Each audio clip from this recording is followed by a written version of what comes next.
Assalamualaikum warahmatullahi wabarakatuh. Alhamdulillah, alhamdulillahilladzi nahmaduhu wa nasta'inuhu wa nastaghfiruh wa na'udzu billahi min syururi anfusina wa sayyiati a'malina.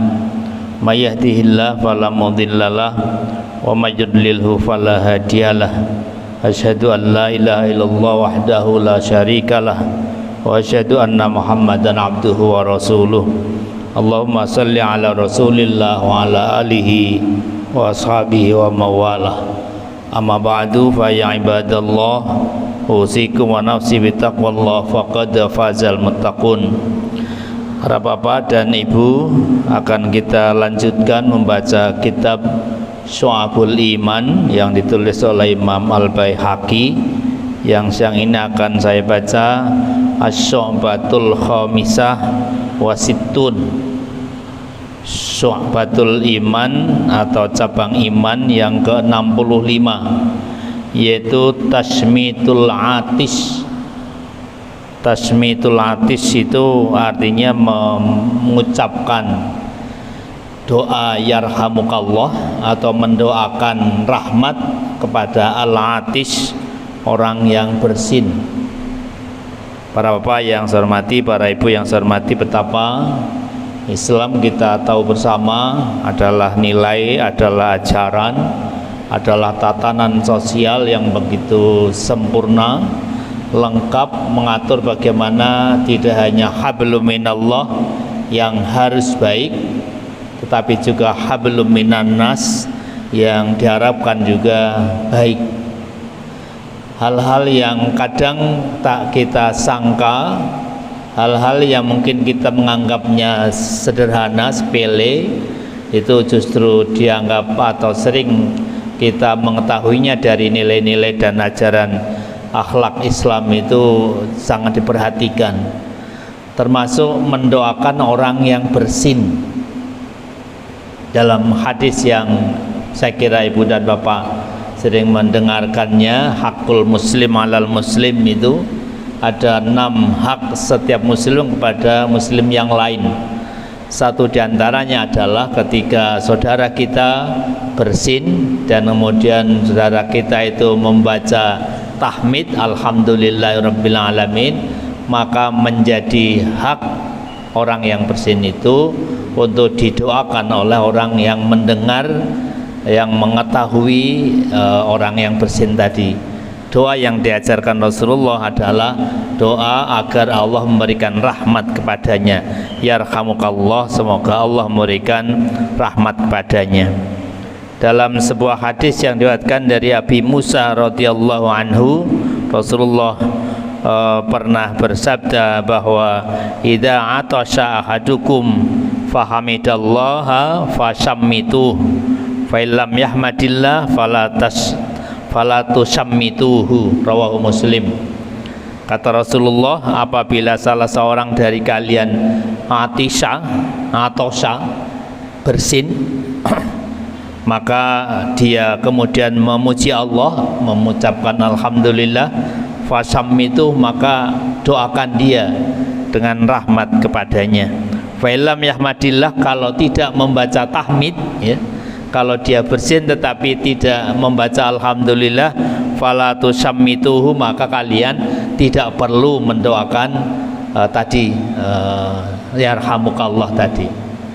Ini betapa Rasulullah pertama mengajarkan kita ketika bersin itu membaca tahmid, dan ketika yang mendengarkan saudaranya membaca tahmid itu, maka kita diajari untuk mengucapkan, mendoakannya dengan rahmat Allah Subhanahu wa taala.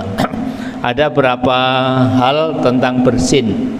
Menurut para ahli kesehatan, orang yang bersin itu adalah orang yang sedang mengeluarkan sesuatu yang asing pada saluran pernafasannya, sehingga sesuatu yang asing itu bisa jadi adalah menjadi bahan atau sesuatu yang menjadi penyebab penyakit bagi dia.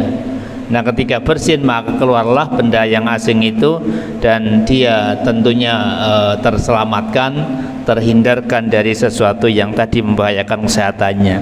Yang kedua, orang yang bersin itu menurut ahli kesehatan itu membersihkan saluran pernafasan. Jadi saluran pernafasan kita kadang tidak selamanya baik-baik saja. Kadang ada bakteri, ada hal-hal yang masuk ke pernafasan kita. Nah, ketika kita bersin, maka kita sesungguhnya sedang membersihkan saluran pernafasan kita. Dan yang ketiga yang juga apa fungsi dan manfaat bersin adalah bersin itu mengurangi tekanan pada saluran pernafasan. Orang kadang bernafasnya kurang lancar, bernafasnya agak tersengal. Ketika bersin dia terringankan pernafasannya itu, sehingga dia tambah atau semakin lancar pernafasannya. Nah, karena fungsi-fungsi bersin itulah maka seorang yang sedang bersin atau sedang yang mengeluarkan sesuatu dari saluran pernafasannya itu seyogyanya memuji Allah Subhanahu wa ta'ala dengan membaca Alhamdulillah. Namun para ulama menganalisa bersin itu masih menjadi hal yang menyehatkan ketika masih tidak lebih dari 3 kali. Kalau bersin sudah lebih dari 3 kali maka perlu diwaspadai dan perlu kita kemudian melakukan hal-hal yang mungkin dibutuhkan untuk memperhatikan untuk melakukan hal-hal yang dibutuhkan ketika bersin itu sudah tidak lagi menyehatkan. Para bapak dan ibu sekalian, kenapa kita harus mendoakan yarhamukallah? Kenapa kita harus mendoakan semoga Allah merahmati kamu? Karena memang orang yang sedang bersin itu selain dia melakukan hal yang sedang menyehatkan dirinya, maka dia juga butuh didoakan untuk betul-betul semakin sehat dirinya, semakin sehat tubuhnya. Karena memang orang yang sedang terganggu pernafasannya itu mungkin sedang ada gejala-gejala dan awal untuk bisa terkena penyakit. Makanya rahmat Allah lah yang dibutuhkan untuk bisa dia memperoleh kesehatan lebih sempurna lagi.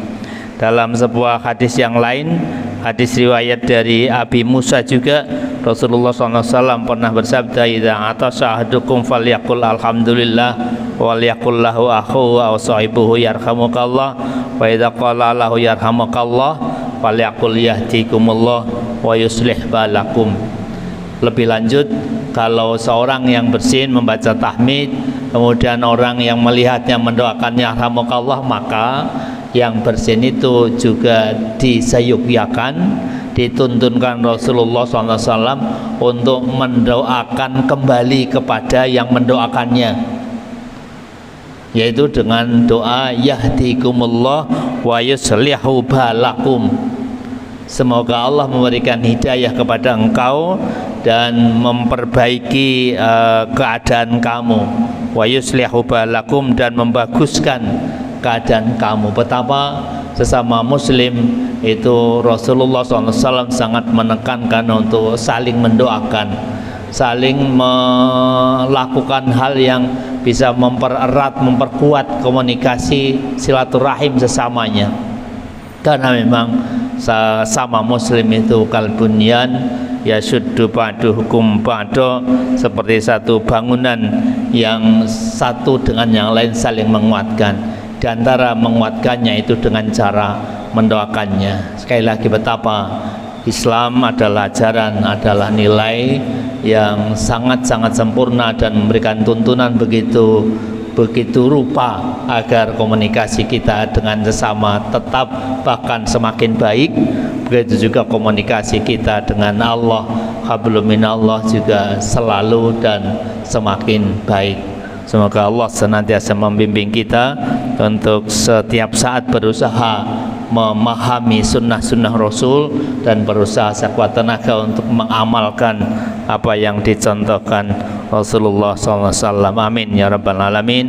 Subhanakallah wa bihamdika asyhadu an la ilaha illa anta astaghfiruka wa atubu ilaik. Assalamualaikum warahmatullahi wabarakatuh.